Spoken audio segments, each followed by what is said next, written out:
And I said, well, here's one, just don't ever be alone with her. I mean, really, it's simple. Well, actually, it's not so simple because they want to be alone together. I mean, in the same way, Daniel recognized that, look, if I do this, that other step is going to come. Here's another example. Do you think that there are any hardcore drug users? Okay, so I'm talking about like, I don't know, crystal meth, mushrooms, heroin, cocaine. Do you think there's any hardcore drug users that didn't start with tobacco, alcohol, and marijuana? Do you think a young child, like junior high kid, says, I'm going to just snort some cocaine today. What the heck? No. It starts with taking that first cigarette. Okay? It starts with, having a first drink. And they don't know how to control themselves, so it progresses on and on and on and on. When we talk about pornography, okay? Do you think that the average, let's say, Christian person, okay? I've met a lot of young men that are addicted to, well, not just young men, older men too, addicted to pornography. Do you think they just said, today I'm going to start downloading some hardcore pornographic movies? No, that's not how it starts. It starts with maybe something seemingly innocuous, like picking up a Sports Illustrated swimsuit issue.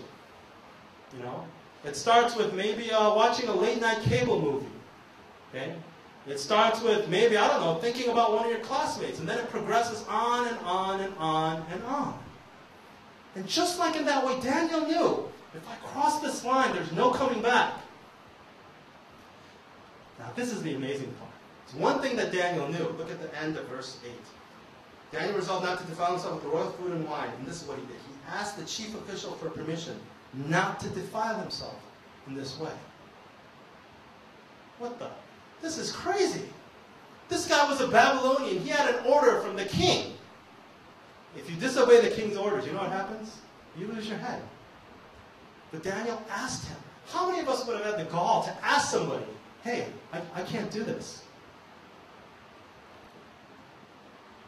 Verse 9. Look. Now God had caused the official to show favor and sympathy to Daniel. Some powerful words. You see, the situation was right there. God was giving Daniel a chance. God was saying, you can be obedient to me, Daniel, in every and all situation that I put you through. Most of us, we just give up right there and then. So he asks this pagan, this person that doesn't know God, can you help me keep my faith in God? Verse 10, but the official told Daniel, Daniel, I like you. I'm afraid my lord the king who has assigned you food and drink, I'm afraid of him. Why should he see you looking worse than the other young men your age? The king would then have my head because of you. So notice this guy, again, he's favorable to him. He's like, I would do it, but if the king saw that you were weaker, and you look kind of weak from not eating proper food, I would be dead. Listen how Daniel responds. Daniel then said to the guard whom the chief official had pointed over Daniel, Hananiah, Mishael, and Azariah, please test your servants for 10 days.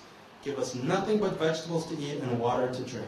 Then compare our appearance with that of the young men who eat the royal food, and treat your servants in accordance with what you see. So he agreed to this and tested them for 10 days. Here's the interesting part. How did you know, Daniel? How did you know, Daniel, that just by eating vegetables and water, you would look better than the people that ate the royal food, which would be choice meat, choice vegetable, choice fruits, seasoned foods? Back then, people didn't season their food. They didn't have it. Well, if they're part of the royal food, it's like eating unsalted and unpeppered meat your whole life and having access to, I don't know, like a bottle of sriracha or something. You might be going crazy.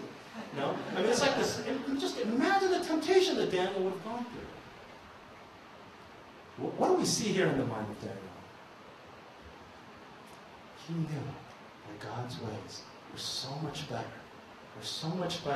than what the world had to offer him, that he didn't even need to try the other way to know that this is a better way.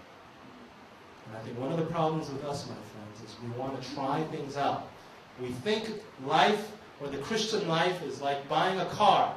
Try out a Toyota, a Honda, a Nissan, and see which one is better. But if we're committed to the worldview, again, that God is the author of everything that is good in the world, we don't need to try those things to know that this is better. Let me ask you this question. Are you convinced, are you absolutely convinced that God's ways are better than what the world has to offer? And your answer to that question, it'll be very, very easy for me to see. I just have to be around you for the next 3 days. Well, maybe not at this retreat center. But apart from this retreat center, I just have to live with you or be around you for 3-4 days. And it'll be so easy for me or for you to tell with me to see whether you're actually convinced of that. What happens now? At the end of the 10 days, they looked healthier and better nourished than any of the young men who ate the royal food. So the guard took away their choice food and the wine they were to drink and gave them vegetables instead. Now listen, look at what the guard took away. If the king found this out, okay, if the king found this out, the guard would be dead regardless of how, in other words, the guard was willing to bend the rules a little bit so that he could help out this Daniel, whom the Lord had shown favor to. This just blows my mind. Because of Daniel's faithful to God, God had set it up so that even these non-Christians would be able to help Daniel keep his faith in God. Now let me ask you, do you have that kind of trust in God? Are you convinced that God can use your non-Christian, your atheistic parents even, to bring about glory in your life to God? Because if you are not convinced of that, you will never have the sort of knowledge that Daniel received from God. Look with me at the next verse. Verse 17. To these 4 young men, God gave knowledge and understanding of all kinds of literature and learning. To these 4 young men, God gave knowledge and understanding of all kinds of literature and learning. And Daniel could understand visions and dreams of all kinds. Where did this knowledge from God come from? Where did this knowledge come from? It didn't come from Daniel's ability. It didn't come from him studying hard. It didn't even come from his natural, innate ability, his IQ, his upbringing, his training. Who did it come from? It came from God. And notice it doesn't say this is theological knowledge, or spiritual knowledge, or Christian or Jewish knowledge. It says that God gave Daniel knowledge and understanding of all kinds of literature. Of literature and learning. You see, Daniel was convinced that God owned all knowledge that was possible in this world. And I'm asking you this question today, as we talk about worldviews for this whole week, as you listen to speaker after speaker.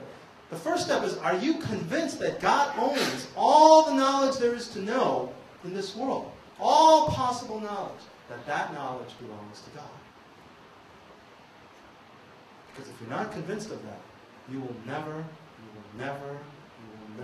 ever be able to receive the sort of knowledge that only God can give. And this knowledge that God gave Daniel, if you see later on, his interpretation of dreams and so on and so forth, you will see that Daniel used this knowledge that God gave him to further God's glory and to live his life for the Lord through the rest of his days. Friends, you are sitting in this situation at one of the finest schools, literally in the world. Do you know that? I know, you might have gotten rejected from Stanford, Harvard, Princeton, Yale, whatever other schools you applied to. You're at one of the finest schools in the world, much like the University of Babylon. And yet some of you are depriving yourself of the knowledge that God gives and relying on your Berkeley education.